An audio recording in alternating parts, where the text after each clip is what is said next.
rr.pt e no nosso Facebook. Ora, muito boa tarde. Do outro lado tenho já o professor Carlos Antunes, que saúde. Professores, muito boa tarde. Obrigada por estar connosco. Se juntar à emissão da Rádio Boa Nova, vamos olhar para os números da pandemia. Muito boa tarde. Boa tarde, Liliana. Boa tarde a todos os ouvintes. Obrigado mais uma vez pelo convite. Obrigada a nós, professor. Olhamos para os dados, já são conhecidos os de hoje. Temos vindo a assistir nos últimos dias a uma subida do número de novos casos e devo dizer que ainda o ouvi hoje à hora do almoço e ontem também dar conta da possibilidade destes números poderem já duplicar na próxima semana. Portugal corre esse risco? Qual é que é o ponto de situação nesta altura? Estamos exatamente nesse ponto de inflexão para passarmos para um crescimento extremamente exponencial. Ainda agora vi o exemplo da região do Norte, que estava até um pouco mais de uma semana atrás, basicamente até o São João, estava perfeitamente estável nos 150, 160 casos por dia e disparou, atingindo já a ordem de grandeza dos 500 casos. Está a um ritmo extraordinário, com RT acima de qualquer região e com uma capacidade de duplicar a cada 6, 7 dias o número de casos na região norte. Isso foi porque houve, isso foi, já agora ainda no norte, isso foi por causa, e falou exatamente do São João, houve facilitismo nessa altura, isso estará... Penso que é uma junção de duas coisas. Isto porquê? Porque o início dessa subida vertiginosa dá-se na altura exatamente no São João. Ora, para ser efeito direto de São João tinha que se notar 7 dias depois, porque o contágio, o período de incubação são 5 dias, portanto nós detectamos, face a um evento qualquer, detectamos normalmente esse fenómeno, essa correlação passado 5, 7 dias. E no caso do Norte há uma subida antes. E portanto não há uma correlação direta com os festejos do São João. Poderá ter sido ou ser a questão da penetração da variante Delta e, obviamente, a questão de maior número de ajuntamentos poder ter contribuído, mas não é notório essa correlação direta. Poderá haver a tentativa de querer correlacionar, mas não é linear e não é fácil fazer essa correlação. Portanto, foi então a entrada da variante Delta. Ia a falar exatamente sobre a situação na região centro do país, professor. A região centro do país, o país também está exatamente como a região norte, está com RT acima de 1.3 e, portanto, com uma capacidade de duplicação de casos a cada 8 dias. Está agora com 109 casos por 100 mil habitantes. Em termos médios, estará nos 200 casos diários e, portanto, com uma capacidade de duplicar a cada 8 dias. Eu acho que o país todo está numa situação idêntica, não temos tido a capacidade de perceber este tipo de fenómenos. Claro que o nível da gravidade é bastante inferior, quer em internamentos, quer nos óbitos. Portanto, nos óbitos há uma redução significativa em termos de taxa de letalidade. Nos internamentos em enfermaria também há uma redução, embora o número de casos está a subir, mas não está a subir ao ritmo exponencial e correspondente ao aumento da incidência. Os cuidados intensivos eram aqueles que estavam a responder mais tardiamente, mas já começaram a quebrar e, portanto, apesar de haver uma redução da idade média, ou seja, basicamente quem está a ser internado nos cuidados intensivos já são maioritariamente pessoas abaixo de 60 anos. Portanto, isso também é muito devido à vacinação, professor, é isso? Sim, o efeito da vacinação, nós sabemos hoje que as duas vacinas principais administradas em Portugal têm uma efetividade vacinal contra a doença grave na ordem dos 90% a 95%. Ou seja, quer dizer que há apenas 5% de probabilidade de alguém com as duas doses ter uma doença, uma infecção grave. Mas, contudo, a efetividade vacinal contra a infecção é bastante mais baixa.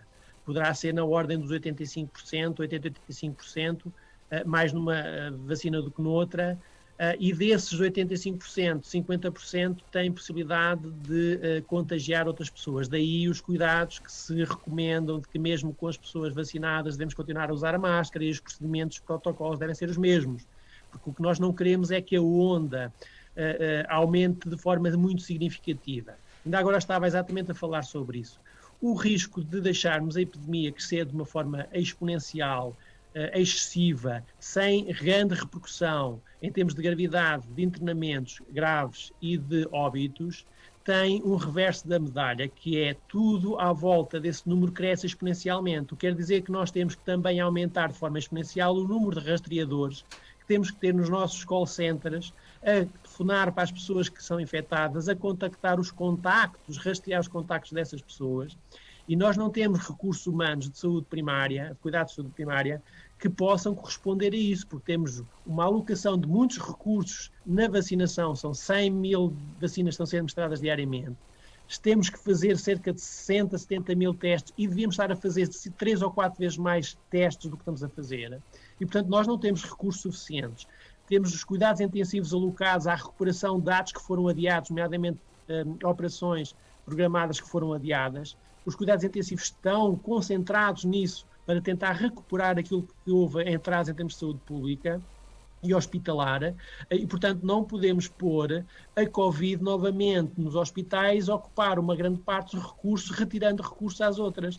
Portanto, nós temos que, na mesma, conter a propagação exponencial da infecção. Não Depois, havendo esses recursos, professor, como é que podemos fazer isso? Cada um à sua... Sendo os recursos limitados, um país que tem recursos limitados, que tem apenas 9 camas por 100 mil habitantes, muito abaixo da média, isto de cuidados intensivos, muito abaixo da média das 30 camas por 100 mil habitantes europeu, temos que gerir de uma forma muito eficaz os poucos recursos que temos. E por isso os médicos intensivistas do Norte vieram à praça pública chamar a atenção. Eles não estão em risco ainda de atingir as linhas vermelhas, muito longe disso, mas vieram já chamar a atenção de que temos que estancar o problema a montante, ou seja, nós temos que conter a propagação da infecção, sob pena de irmos novamente a criar uma situação de pressão no sistema hospitalar.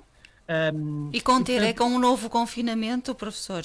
Não se trata de novo confinamento, porque agora vai depender da dimensão e de onde nós deixarmos o problema parar, não é? Uhum. Porque nós podíamos ter parado este problema um bocadinho antes, não é? Como ontem disse, Lisboa, cidade, já esteve no amarelo, já esteve no laranja. E porquê é que o deixámos chegar ao vermelho? O Porto já esteve no amarelo e agora já está no vermelho, já está no laranja, e vamos deixá-lo chegar ao vermelho? Ou seja, vamos atuar só mesmo depois de termos um grande incêndio à nossa volta, quando nós podíamos atacar e dominar o incêndio logo à partida e anulá-lo? É este tipo de estratégia de visão que nós, pela terceira vez, estamos a cometer o mesmo erro. É um déjà vu, porque nós já alertámos isto em novembro, alertámos em janeiro e estamos novamente a alertar. Estávamos na esperança de podermos caminhar no meio das gotas da chuva sem nos molharmos. A gente molha-se na mesma. A gente sabe que no meio da chuva a gente molha-se. E, portanto, estamos na esperança de que a vacinação pudesse evitar uma quarta vaga. Só que o ritmo de vacinação é muito lento comparativamente ao ritmo de uma nova variante que é 140% mais transmissível do que a variante original. Pois, tá? Isso é muito grave. Então, professor, o que é que... Eu não compreendo matemática, tem dificuldade de perceber como é que estes fenómenos, chamamos nós de dinâmicos ou não lineares, podem, de um momento para o outro, explodir. Mas os nossos conterrâneos, vocês todos, sabem perfeitamente o que é que isso é, porque lembram certamente de outubro de 2017. Algo que antes levava muito tempo a chegar ao pé de nós, chegou no instante, claro. Dos anos 70, dos anos 80, dos anos 90, aquele incêndio em poucas horas passa dezenas e dezenas de quilómetros. Portanto, é um fenómeno não linear, dinâmico, que tem uma dinâmica extraordinária e que, se nós não atacarmos logo no início, não o conseguimos controlar. Aqui é a mesma coisa. Professor, então é preciso tomar medidas mais cedo, não deixar que, de facto, se atinjam números tão elevados. A matriz que está a ser seguida deve ser atualizada? Não, eu ontem comecei a criticar publicamente e vou agora insistir nisso. Não é no conteúdo que está o problema, é na forma. Uhum. Okay? Porque nós podíamos pôr outra matriz, o problema continuaria na mesma. Okay? O problema está na inércia da decisão. Está em esperar 2 semanas para tomar uma decisão. Eu dou o exemplo de Sesimbra, que foi um exemplo extraordinário, como o autarca tomou a própria iniciativa de ele querer recuar. E conseguiu conter, está ali nos 350, não tem subido. Okay? Portanto, é isso que nós temos que fazer, isto do ponto de vista das instituições e da saúde pública. Agora, do ponto de vista individual, temos que compreender uma coisa. A variante Delta é 60% mais transmitível do que a variante Alfa. E a variante Alfa já era 50% mais transmitível que a variante comum. O que é que isso quer dizer? Quer dizer que a carga viral que se desenvolve, que se reproduz no nosso trato respiratório, é dezenas de vezes superior. O que quer dizer que a quantidade de partículas virais que sai na nossa respiração, no nosso tossir, ou quando estamos a cantar, ou quando até estamos a comer, é muito, muito superior. Individualmente, o que é que temos que fazer? Temos que atacar com a medida de saúde pública não farmacológica, que é a proteção individual. Reforçar o uso da máscara, especialmente, isto é um conselho, especialmente com máscaras de elevada proteção, com elevada eficácia, que são as FP2. Vocês já viram certamente na comunicação social, líderes europeus usar duas máscaras, uma por dentro, que é a FP2, e depois outra por fora, que é aquela que lhe dá, institucional, digamos, não é? O estilo social e o estilo institucional. Mas devemos usar máscaras mais eficazes. Eu não já usei, mas deixei de usar as máscaras comunitárias. Primeiro porque leva a que as pessoas as reutilizem. Esse era o princípio. Só que com a lavagem, a porosidade desse tecido vai aumentando. Pois. Portanto, torna-se cada vez mais permeável à inalação de partículas virais. Portanto, a recomendação é reforçar a proteção individual, na utilização da máscara, o distanciamento físico, evitar aglomerados ou ajuntamentos, evitar espaços fechados com outras pessoas que não são da nossa bolha familiar, que não sejam arejados. Em casa ou em espaços, arejem os espaços. O pessoal de restauração não pense que o facto de cumprir as regras que são emanadas da DGS que garantem 100% que as pessoas não são infectadas nos restaurantes. Não, esqueçam. Porque nós sabemos que os médicos são infectados nos hospitais e são as pessoas que mais proteção utilizam. Claro. Portanto, o vírus há de sempre encontrar uma forma de nos contaminar. De escapar. Professores, olhamos então muito a dizer, não é? Diante destes números, o aumento da incidência e também do R, olhamos para a nossa região, em particular para Oliveira do Hospital, em que a taxa de incidência também subiu bastante. Foi hoje apresentado este relatório, temos 130 casos por 100 mil habitantes. Professores, o que é que nos pode adiantar sobre a situação por cá? Aquilo que é o crescimento exponencial, não é? Estávamos há uma semana ou 15 dias nos 40 casos por 100 mil habitantes, salvo erro, e de um momento para o outro, uma semana para a outra, passamos para os 130. Eu já tenho advogado muito um aspecto que é este tipo de informação devia ser divulgada pelo menos 2 a 3 vezes por semana, para não apanhar por surpresa as pessoas. Claro que os municípios, os delegados de saúde acompanham estes dados diariamente porque eles têm os próprios dados. Mas essa informação tem que, obviamente, ser veiculada e dada à população. Para quê? Para a população ter uma melhor percepção de risco e perceber que o risco está a aumentar à sua volta para se acomodar. Aquilo que nós dizemos atualmente, porque já defendo e tenho analisado os dados, a testagem já não está a ser solução para conter a incidência e, portanto, temos que atacá-lo exatamente na supressão do contacto. Nós temos que reduzir o número de contactos que cada um tem. Não devo estar à espera que o Governo ou que a Câmara Municipal aplique no terreno uma medida de limitação de mobilidade. Eu próprio devo ter essa responsabilidade de evitar contactos. Nós temos que reduzir o número de contactos. É a única forma de reduzir a transmissibilidade. Já expliquei isto. Claro. E, portanto, individualmente temos essa responsabilidade. Reforçar a proteção individual e reduzir os contactos que cada um tem, por forma a contermos e a impedirmos o aumento da transmissibilidade. Muito bem. O professor sabe-nos indicar o número de casos, tem registro do Conselho de Oliveira do Hospital? Por acaso não, tenho feito só de alguns conselhos e há pouco, como fui interrompido por uma entrevista também de outra colega jornalista, acabei por não ter tempo de me preparar para esta reunião, para esta entrevista com os números, portanto, 130. Na passada terça-feira tínhamos a indicação de 16 casos ativos. Portanto, podemos estar a chegar aos 20 e poucos casos. Pois também deverá ser atualizada essa informação por parte do município. Portanto, manter cuidados. É essa a regra. O importante aqui é a tendência. Claro. Não deve olhar só para os números. A matriz de risco diz-nos duas coisas. diz-nos aonde estamos e para onde nós vamos, que o R é uma medida de velocidade. Quanto maior for o R, mais rápido os casos estão a aumentar. E, portanto, se nós subimos rapidamente no Conselho para 130 casos, quer dizer que está a ocorrer o que está a ocorrer nos outros municípios e aquilo que vimos aqui em torno de Lisboa. De um momento para o outro, a infecção passou de Lisboa para todos os municípios à volta. Isto é uma onda que se propaga mais rapidamente, porque a variante é 140 vezes mais transmissível que a variante anterior.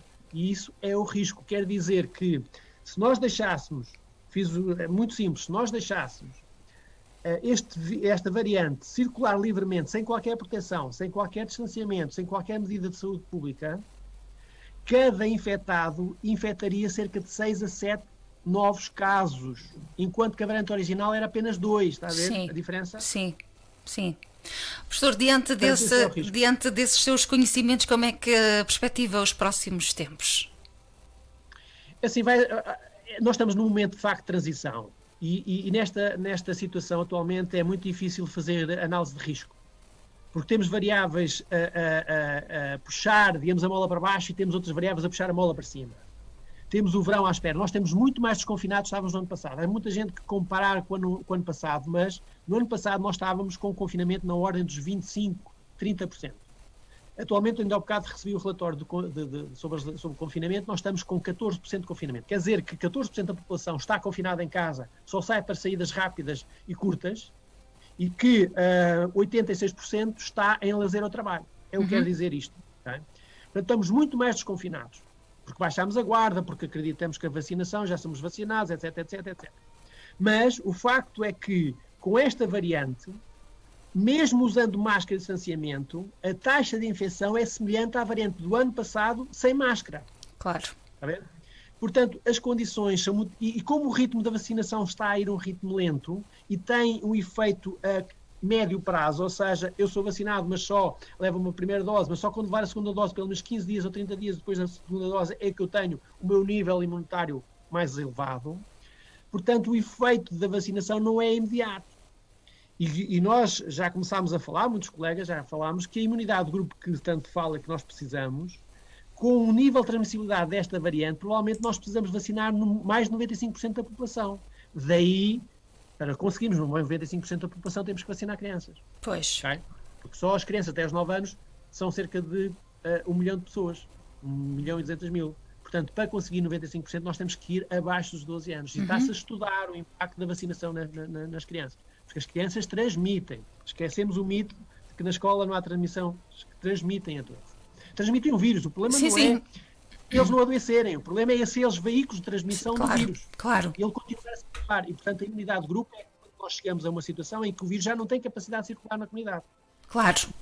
Com estas características, com este vírus e com a efetividade vacinal, nós vamos precisar mais de 95% da população vacinada. Muito bem. Que é exatamente o idêntico ao sarampo. O sarampo, nós temos que ter sempre acima de 95% da população vacinada contra o sarampo para que o sarampo não seja um problema epidémico. Portanto, ainda temos um longo caminho a percorrer. Professor, muito obrigada. Há muita paciência e, portanto, o verão, embora possamos passá-lo tranquilamente, temos que passá-lo com muita responsabilidade, cautela, porque a praia está aí e, portanto, estamos quase a chegar à praia, mas com muita paciência, mas muita responsabilidade também. Muito obrigada, professor. Continuação de um bom trabalho. Falamos numa próxima ocasião. Boa tarde a todos e até uma próxima. Ficámos então com a análise com o professor Carlos Antunes, professor da Faculdade de Ciências da Universidade de Lisboa, que habitualmente faz aqui a análise ao momento atual, uma análise que muito agradecemos. Este é um espaço que fica disponível também no nosso Facebook, onde estivemos em direto. Prosseguimos então com a emissão da Boa Nova. As notícias.